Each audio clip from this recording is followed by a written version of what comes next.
You're listening to the Unwritable Rant podcast with your host, author, and occasional misanthrope, Juliette Miranda.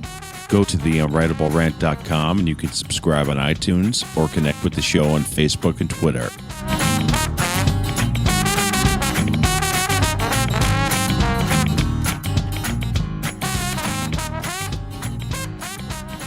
Hey there, y'all. You're listening to the Unwritable Rant podcast. I am Juliette Miranda, and this is episode number 73. Y'all, I have a very fantastic bourbon in my glass next to me, and I cannot wait to tell you about it. So I highly suggest y'all get something delicious to drink, raise up your glass, and say cheers. Oh, my bourbon. Today, I am drinking Blood Oath Pact number 2 bourbon whiskey, and it is outstanding. Now, this is a little bit of a fancier bourbon today, something of a rare one as well, and it is blended. This is a combination of 3 different bourbons. A 7-year-old bourbon that's been finished in port barrels, an 11-year-old wheated bourbon, and an 11-year high rye bourbon. And they all come together into this magical balance that I am loving. Now, right up front, this is a very spicy, oaky bourbon. You're going to take that sip and it's going to taste strong and powerful, but then it mellows out into something incredibly velvety. Now, every review I've read of this online says that it tastes like dried fruit. I don't necessarily taste that. To me, it actually tastes a little bit more lemony, maybe a little bit of peach or apple in there. It's so good. So goddamn good. Now, if you are lucky enough to find a bottle of this, whatever you do, do not put it on the rocks. Do not dilute this with water. This is a bourbon that needs to be had straight. You know, after the past week I've had, I kind of feel like I deserve this bourbon. My guy has been out of town for the past couple of days on business, and that means I am left to my own devices. Normally, this isn't really much of a problem, except when shit goes wrong. I don't know why it is, but every time my guy leaves the house and closes that door behind him, the house just falls apart. Like this one time, it was 3 o'clock in the morning, I'm sleeping comfortably in the whole bed by myself, when out of nowhere, the smoke alarm goes off. I am jolted awake by this thing blaring bloody murder, and I'm looking around, there's no smoke. And I had just changed the batteries in that thing, so there was no reason for it to be going off. And then, just as quickly as it started, it stopped. Well, of course, I am wide awake at this point, so I do a quick Google search, and the very first result that turns up is poltergeist as an explanation. Great, that's just what I need. My guy's somewhere halfway across the country, and I'm being plagued by poltergeist. Perfect. Now, this time around, it wasn't poltergeist giving me a hard time. It was a clogged drain in the kitchen sink. Now, in my lifetime, I have developed enough survival skills to know how to handle certain problems that arise in the house. I can reboot the internet without problem. When our stupid toilet refuses to stop running, I know how to fix it. So I'm thinking I can totally handle a clogged drain. I've seen my guy unclog hundreds of drains in the time that we have been together because that is one of the disadvantages of being married to a woman with long hair, particularly one who loves hair care products. I'd say once a month or so, my guy is forced to break out his tools to unclog another drain that I have managed to stuff up. And every time he will pull out some massive, writhing ball of hair that kind of looks like a Yeti. It's my fault, I admit it, but this time it's the kitchen sink that is backing up, and I have no idea why, but I think I am woman. I can fix a sink. Now, I know there are countless household chemicals that can be used to dissolve balls of goo in drains. Liquid plumber, Drano, whatever. We did not happen to have any of those in the house, and of course, I'm too lazy to go out and get some. So instead, I take a trip down into the garage and I find my guy's toolbox. Now, in there is a tool that I like to refer to as the pointy sticky thing. I'm sure it has a technical name, I just don't know what it is, and pointy sticky thing is perfect to describe it. It's a long, flexible rod of sorts that has a whole lot of little spiky things on the edges of it. And I've seen my guy stick this thing down into drains countless times. I think I can do this. No problem. So I stand in front of the offending kitchen sink, and there are 2 sides to the sink now. One side has the garbage disposal, and then the other side, the one that's giving me issues. So I take the pointy sticky thing, and I kind of wrench it on in there a little bit and twirl it around and pull it out, and nothing happens. I think, all right, let me try it again. So I put it in a little bit further, I pull it out, nothing happens. All right, apparently this sink wants to get a little bit personal, so I take the pointy sticky thing and I ram it on down into that drain as far as it will go. So I think, all right, I've got everything loosened up in there, I'll just pull it out and all will be fine. And it would have been, except for the fact that I couldn't pull the pointy sticky thing out of the sink. Whatever I had done, it must have loved or hated, I don't know, because it had congealed around the pointy sticky thing and was sucking it back even further into the sink the harder I tugged on it.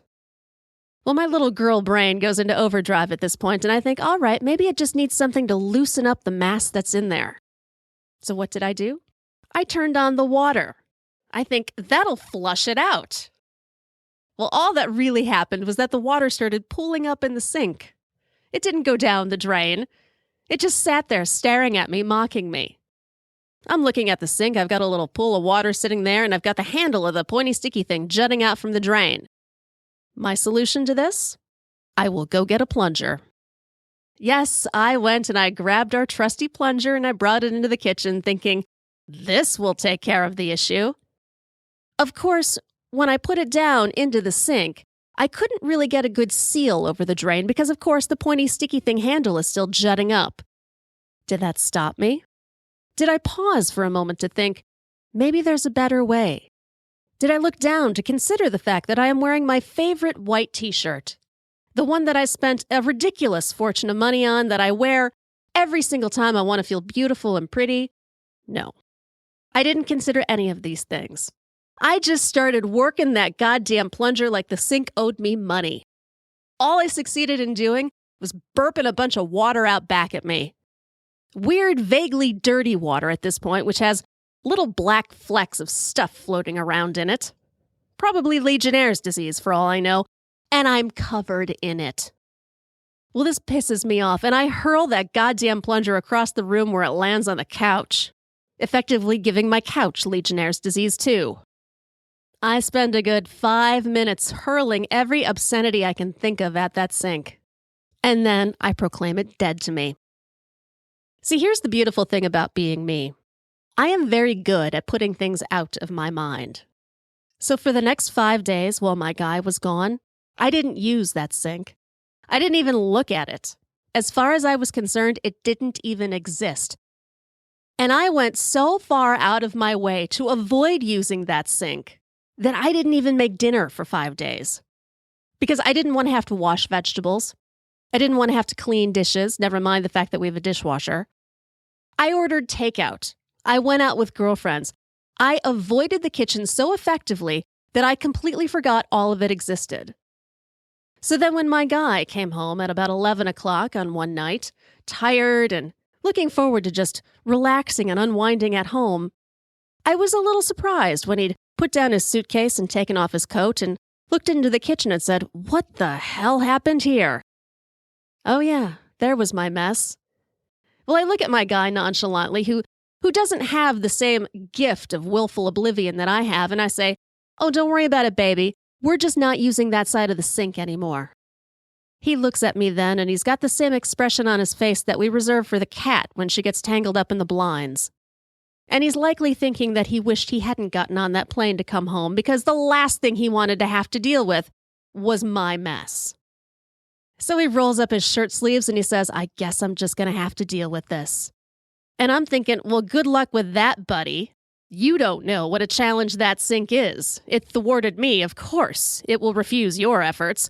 We're going to have to call a plumber. But my guy is a man, of course, and he walks up to that sink and, god damn it, with one giant yank, he pulls the pointy sticky thing out of there like Sir fucking Lancelot. And of course, with it comes a gigantic ball of hair, of cat fur, of vegetable peelings, and a measuring spoon that I thought I'd lost a couple of months ago. And he's looking mighty proud of himself, a little bit like Excalibur, and he says, "That wasn't so hard." And of course, if he hadn't just fixed the problem, I would have wanted to kick him for looking so smug. But the good news is the drain is now functioning as it should. The bad news is that my guy's toolbox is now under lock and key, which is really unfortunate because I had some very good ideas for a hammer.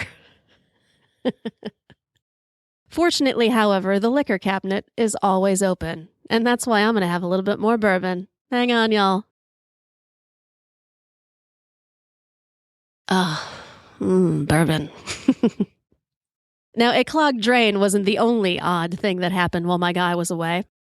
One night, as I was ignoring the kitchen, I was tooling around on the internet, and I noticed that someone from my past had attempted to connect with me on social media. I don't know why it always creeps me out when something like that happens. It's not like I'm in the witness protection program, and I'm certainly not Secret Squirrel, which means I am very easy to find online. I have to wonder what it is that will inspire someone to reach out to a person that they haven't talked to in years. And in the case of Crazytown, well, it could have been anything, and that was worrisome. Crazytown is what I'm going to refer to a girlfriend of mine from many, many years ago, and it is the perfect way to describe her. We were the best of friends, besties, if you will, for quite a few years in our late teens and into our early 20s. And it has to be said, Crazytown was a stone-cold hottie. Now, there are girls who are pretty, there are girls who are beautiful, but Crazytown was as hot as they come. And together, we made quite the pair. Now, at that point in time, I was very early on in my journalistic endeavors to interview rock bands. And you have to remember that way back when, it was not easy to connect with the rock bands that you wanted to meet. You couldn't just say, tweet them and have them respond. It required work. Particularly as a young writer who had very few references. A lot of publicists were a little hesitant to take a chance on me, so I had to take matters into my own hands. And I admit, I used Crazytown to my advantage. Now, it is one thing for a pretty girl to be hanging out at a backstage gate trying to get an interview. It is something else entirely when there are two girls hanging out at that gate. Now, to Crazytown's credit, she was always just as professional as I was. Of course, with a little bit more flirt and a little bit more tease, but nevertheless, I always had to laugh because the bands would let us back to talk with them, expecting one thing, and all they would get in return is an article in the local newspaper. Now, this one particular summer, there was a band coming to town that Crazytown and I wanted to see.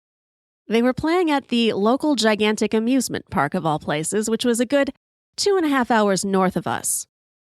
Now, Crazytown and I were both rather broke college girls, and neither one of us had especially reliable transportation. But we wanted to go to this show, we wanted to meet the band, so we hitched a ride with a couple of our friends who were heading up that way and going to the same theme park. Now, our friends wanted to spend the day riding the rides and seeing the sights, while Crazytown and I were going to go and hang out with the band as best we could. So we made a plan. We'd go do that, our friends would go do their thing, and we would meet up with them at the gates to the arena before the show. Crazytown and I made our way to one of these side stage gates, propped ourselves up, and began to work our magic. We were armed with nothing but our good looks, our rock and roll delusions, and my business card. And I'll tell you, in that situation, we really only needed one of those things, because we got back with no problem. Now, once the band realized they were going to get no farther than an interview, they decided they kind of liked hanging out with us, so they invited us to spend the day with them, which was a blast. Now, I have to dispel some backstage myths here for you all, because it is not the magical wonderland that you think it is. It really is rather boring, particularly when you are the only band there and there's nothing else going on. So they were more than happy to have a little bit of company. And they had so much fun with us that come showtime, they invited us to watch the show from the side of the stage. Now, meeting up with our friends barely crossed our minds, but I'll tell you, when we got up on the side of the stage, I happened to catch sight of them in the audience. And they saw us there on the side of the stage, and they were pissed. One of them went so far as to give me the finger, and I thought, oh, fuck, there goes our ride home. Crazytown, of course, could not care less. She was ready to rock out, and that is exactly what we did for the next 2 hours. Now, when the show ended, I wanted to run out and try and meet our friends and convince them to drive us home, but Crazytown would hear nothing of that. She wanted to go back and hang out with the band some more. So I follow her back onto the tour bus where we sit down, and we're greeted by the manager of the amusement park. He says, "Hey guys, we're clearing this place out right now, but we're going to keep it open an extra hour. If you all want to ride some rides and hang out, you are more than welcome to. Well, this sounds like a fine idea to the band. It sounds like a great idea to Crazytown. But me, I'm not quite as excited.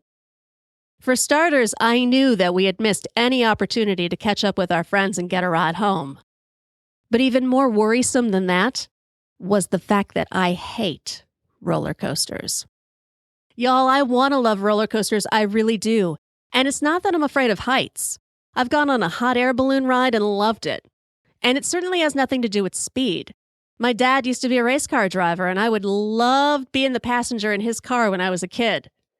It's everything else about these instruments of death. It's the up, it's the down, it's the round, the upside down. All of it just combines and makes me feel like ass. I mean, we're talking truly emergency room ready, heart palpitations, lack of oxygen, all of it. It is the worst feeling that I can possibly imagine. So I didn't care that we were about to get a private tour of an amusement park with one of the hottest hair bands of the time. I really just wanted to go home. So I very discreetly pull Crazytown aside and I lay out the situation. And I'm very rational and logical, and I say, we have no way home. I hate roller coasters. What do you think is going to happen to us out here now?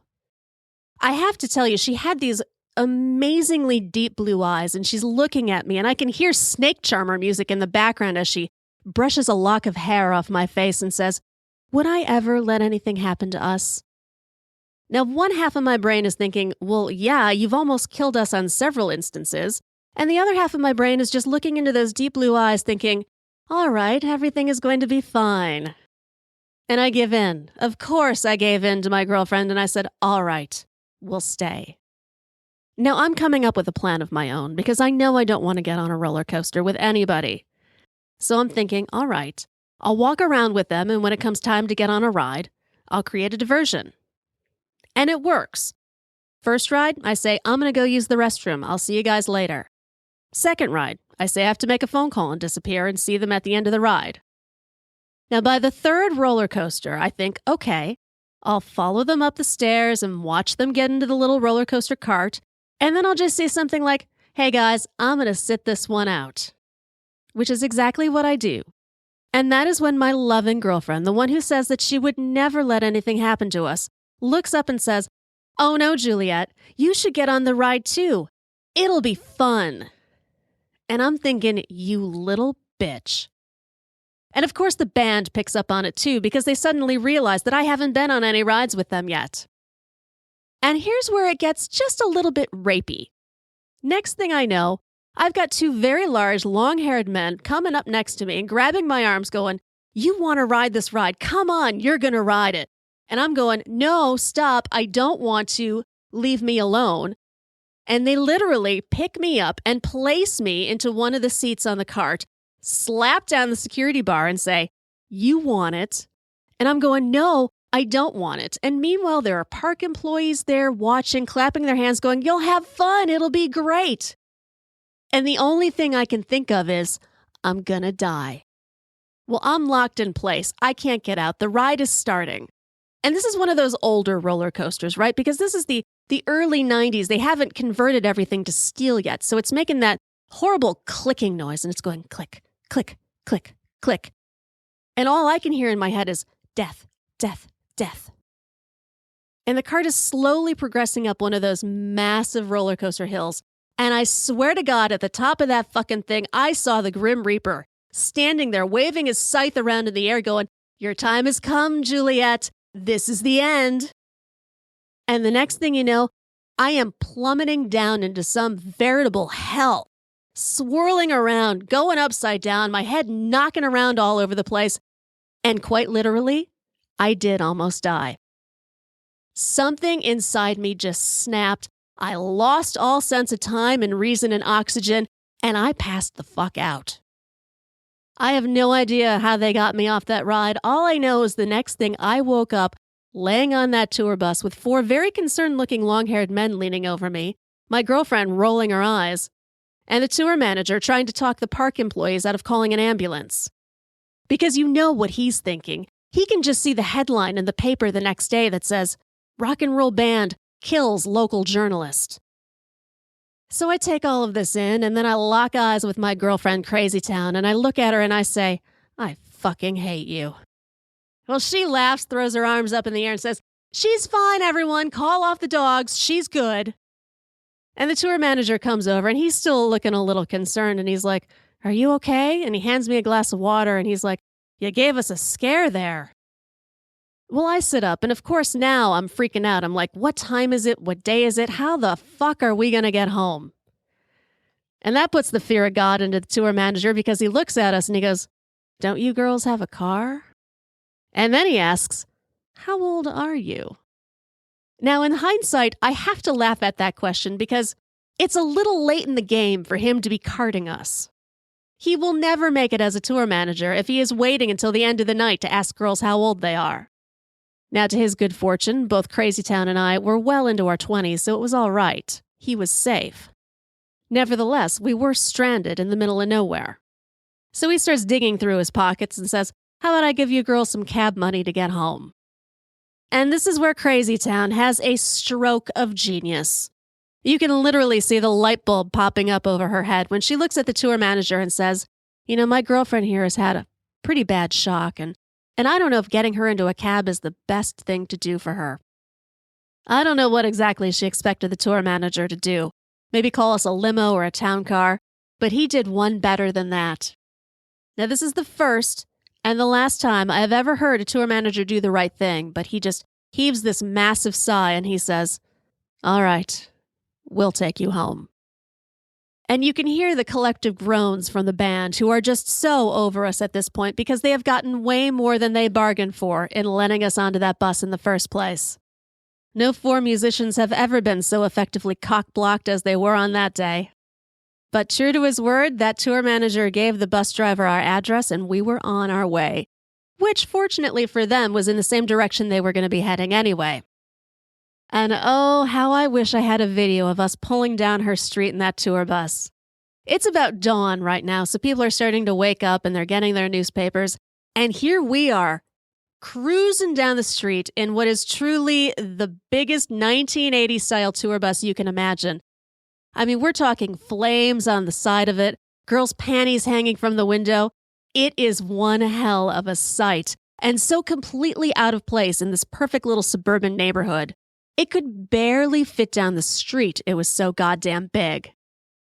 But we pull up in front of Crazytown's house and start to get off the bus, and it could have been a walk of shame. It really could have. But as we waved goodbye to the band as they pulled down the street, somehow, despite all of the madness, despite my almost dying on a roller coaster, we kind of felt as though we'd gotten the best of them anyway. Crazytown and I had countless adventures over the course of our friendship, so I have no idea what inspired her to reach out to me that one night on social media. But I can tell you this much. For my own mental well-being and my personal safety, this is one time I will not be following Crazytown back. I will, however, raise up my glass and drink to her memory and hope to God she has no idea where I live. Cheers, Crazytown. Oh, there we go. Oh, this Blood Oath bourbon is just fantastic. Well, I think I'm going to sit here and finish off the rest of my bourbon and let y'all continue on with your day. But I do want to tell you one thing. Guess who just got a shiny new webcam? Me! That's right, y'all. I have a new webcam and I am going to be using it. I'm going to be shooting all sorts of outtakes of recording this podcast, maybe even putting together a couple of cocktail recipes for you, doing bourbon uncratings, all sorts of fun stuff like that. And if you want to get access to extra bonus clips from the podcast and from all of my interviews, all you have to do is go to theunwritablерant.com. The first thing you will see is this pretty little box sitting in the center of the screen that will ask you to enter your email address. Do that, and I will send you all sorts of good stuff. And I promise, hand to bourbon, I will not spam you. And if you want to find me on Twitter, I am at Morning Neurosis. Happy to chat with y'all there and talk about bourbon or whatever else is on your mind. So, folks, until next Sunday, I hope you all have a great week. Cheers, y'all.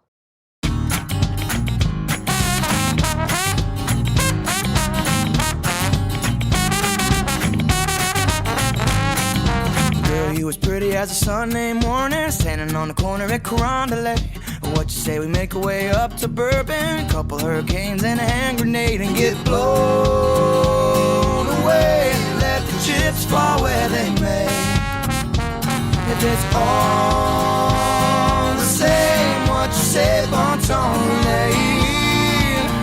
Hey, pretty mama, I can smell the gumbo. Sweetest taste of honeysuckle on my lips. Good God Almighty, I can hear the trombone. Every heart ought to beat to a rhythm like this. Come a little closer, honey, let me hold you. Nothing tastes better than a bourbon kiss. You can be the flower on my magnolia. Every heart ought to beat to a rhythm like this.